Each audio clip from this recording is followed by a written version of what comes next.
Bismillahirrahmanirrahim. Assalamualaikum warahmatullahi wabarakatuh. Perkenalkan, nama saya Sabina Firdausita. Saya mahasiswi dari kampus Inaifas Kencong dari Prodi PAI semester 6. Nah, tujuan saya membuat video ini semata-mata untuk memenuhi tugas mata kuliah pembelajaran fikih yang dibimbing langsung oleh dosen kami, yaitu Ibu Nurwahidah. Nah, karena mata kuliah ini pembelajaran fikih, maka di sini saya akan menjelaskan pelajaran fikih dari kelas 9 semester ganjil, yaitu kurban.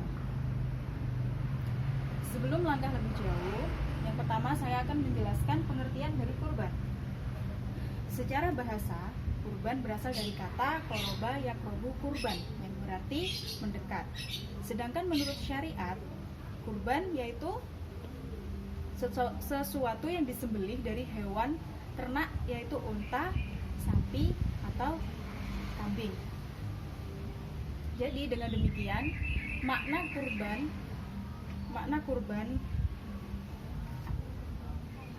dalam Islam berarti mendekatkan diri kepada Allah Subhanahu wa Ta'ala. Nah, setelah mengetahui dari pengertian kurban, maka kita lanjut ke dasar hukum kurban. Dari beberapa penjelasan hadis Nabi, hukum melaksanakan ibadah kurban itu sunnah. Sudah, itu saja ya. Kita lanjut ke waktu pelaksanaan ibadah kurban. Kapan sih kita boleh melaksanakan ibadah kurban? Nah, secara umum yang sudah diketahui banyak orang, pelaksanaan ibadah kurban itu yaitu pada hari raya Idul Adha.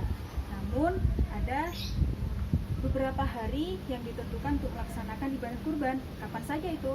Yaitu tanggal 10 Dzulhijjah dan hari tasyrik, yaitu pada tanggal 11, 12, dan 13 Dzulhijjah. Namun ada waktu yang diutamakan untuk melaksanakan ibadah kurban. Nah, kapan itu? Yaitu pada siang hari. Kenapa siang hari? Karena kalau pada malam hari hukumnya menjadi makruh, bisa menjadi makruh karena dikhawatirkan penyembelihan hewan kurban tersebut tidak sempurna dan pembagian hewan kurban tersebut dan ditakutkan pada saat pembagian daging hewan kurban tersebut mengalami kesulitan. Nah, itu tadi penjelasan dari waktu pelaksanaan ibadah kurban. Sekarang kita lanjut ke jenis dan syarat hewan kurban. Nah, di sini ada beberapa syarat yang harus kita perhatikan ketika akan melaksanakan ibadah kurban. Syarat yang pertama, orang yang melaksanakan ibadah kurban hendaknya yaitu orang Islam, terus merdeka. Nah, yang dimaksud merdeka di sini yaitu bukan budak. Dan selanjutnya yaitu balik. Saya rasa sudah paham semua ya apa itu balik.